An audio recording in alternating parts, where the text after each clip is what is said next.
Hello, I'm Gail Thompson. Today we're going to talk about a cute little Gerda Steiner set, Llama Tell You, and chat a little bit about the different kinds of cutters. I know it's kind of confusing, so I wanted to kind of shed a little light on it. This is the kind of cutter that most of us have. It's a manual cutter. This one happens to be a Big Shot. Most of you have seen my decrepit old Big Kick, but you know, if it ain't broke, don't fix it. Sometimes it's easier to see something when it's written out for you. So I just did the old pros and cons. With a manual, you don't require any electric, so you can take it to crops, you can move it anywhere in a room and not worry about an outlet. They're usually less expensive. You can use the dies that you already have. You can do the partial die cutting techniques and some other techniques that do require the dies. And you don't have to learn any software. The cons, though, some people have a hard time cranking them, and depends on the sandwich. Even I have hard time cranking them.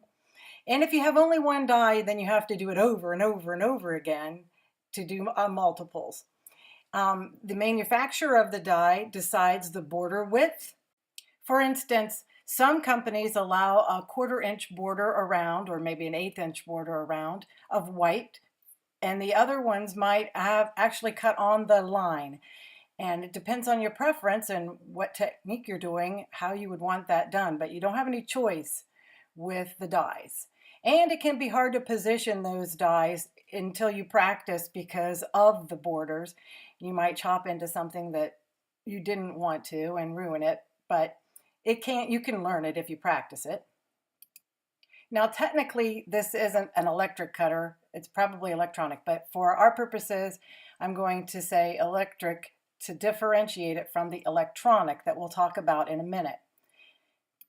This is the Gemini Junior that is new and smaller than the original Gemini, and it's all the rage right now. I don't happen to have one yet. Maybe when my other manual one dies or I get old, but they're pretty nice and people seem to like them. This machine's pros are there's no cranking, you just feed it in gently. You can usually do more than one layer of paper.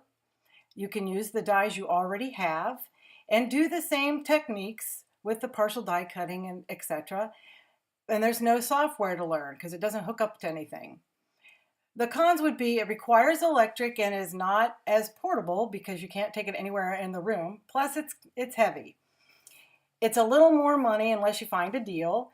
And the manufacturer decides the border width of the dies again, so you can't do anything about that. And it can still be hard to position the dies because of that. Next, we have the Brother Scan and Cut 2, which is the machine that I have.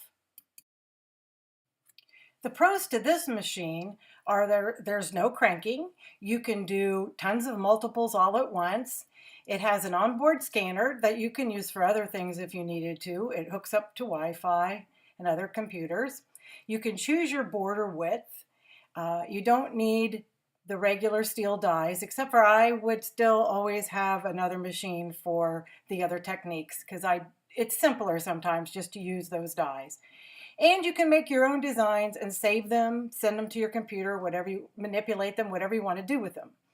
The cons are that they require electric. They're a little more money, but you know, you can always find a deal. You need to learn the software. I only really know the very basic. I know that there is a ton of stuff that can be done that I haven't looked into. And it can be harder to do with some of the techniques, with the partial and things. But all in all, it's an easy machine to use. To save time, I've already created some things that I want cut for the card today. The first thing I'm going to do is hit scan, and then I just want to direct cut to the paper. And I'm going to tap on that, and then it says select a device. Well, it's going to be the scan and cut. And then you push the start and stop to scan, and it says load the mat. So here we go. It loads really easily. It sucks it right in. And there's the little llamas from Gerda Steiner.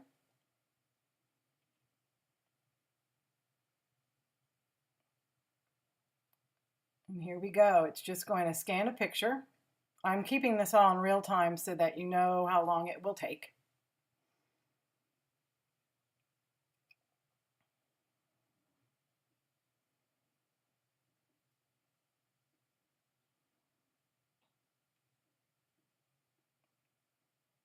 And there you are. Up in the corner of the screen there, you see all the little llamas. But we don't really want it to cut out that whole big mat because all I've got is that little piece in the corner. So you take your stylus and you can size it down to just the area that you want it to concentrate on and hit preview. And then I wanted it cut on the line, so that second box down, it says pick a border. And I'm going to show you what it looks like. That's with no outline, right on the line. And then most people use 0.04 if they want a little white border. But we're going to do none. I want to do it right on the line. Then you hit OK.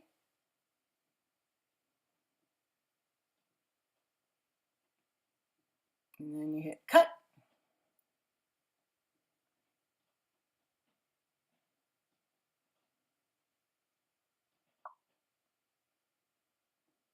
It's telling me it's going to take a minute, but it took me a minute to figure out that was what it was saying.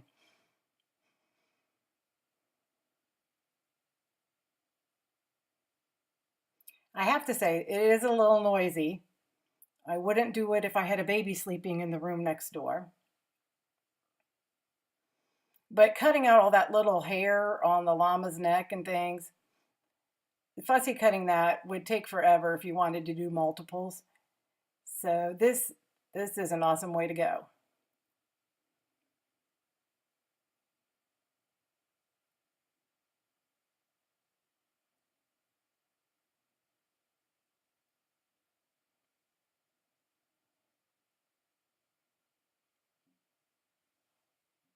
Look at how much quicker it is. I'd still be cutting those for a long time. And when it's finished cutting, you hit OK, and then it's going to ask you to eject the mat.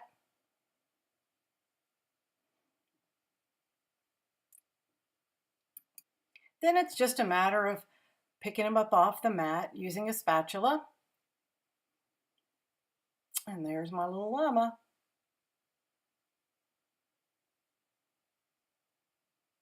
And there are all my smiley little llamas. Even though I cut on the cut line, I like to finish the edges of the paper. So I take a Memento Tuxedo black marker and just go around the edges. Not quite this fast, but it also, if it looks professional, it fixes any little boo-boos. Because sometimes even the good cutter can't see everything. And there you are. There's the difference between the one on the right that's done and the one on the left that isn't. And now we're just going to put the card together. And this is Cat Scrappiness's Wonky Heart set. It's darling, and I'll show you some detail to it here in just a moment. I'm going to put this card together in double time. We're going to use sort of an inlaid die cut technique. And I'm centering it up on my mat and using some collage medium to glue it down. Then I remember, oh crap, I forgot to put my llama in.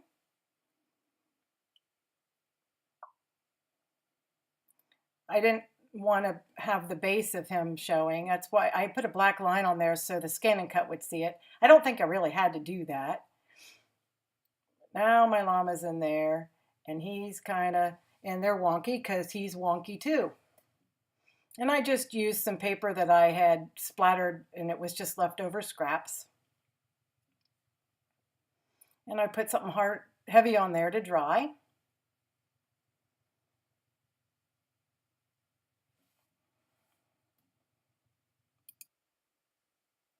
And since the inside has the rest of the sentiment, I'm just putting 3 dots there. You are weird, ... But I love it.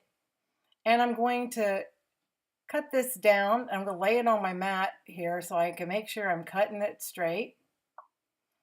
And then I'm going to make a little tail at the other end. And all you do is just snip up the center and then cut the sides up to that point. And there's your little tail. But be careful not to cut into your fingers. That was what the no-no was for.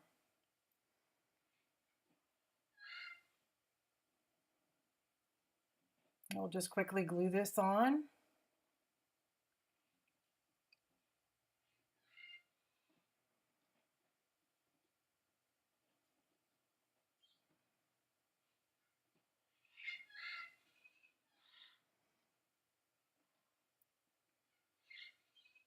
Now I'm going to do the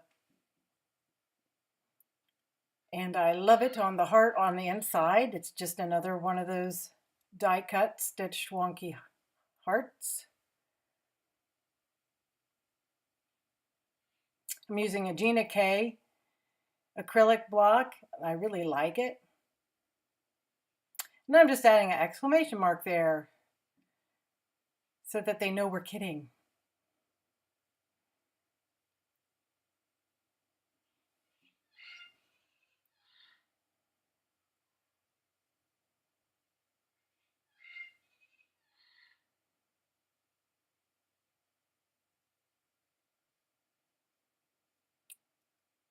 And there's just a little space in there to sign or make a little note. And there is your card temporarily. I got to looking at it and it felt like it needed something, so I took some Distress Oxide ink in Picked Raspberry and put little hearts around it. And I had a little glitter heart left over from another project that I've stuck on there. And I put some tonic glitter pen on the llama. And that's our card. I hope that you enjoyed our little video today and that maybe you learned something you didn't know. And I hope you'll come back and see me. Click like and subscribe and comment and have a great day. Bye-bye.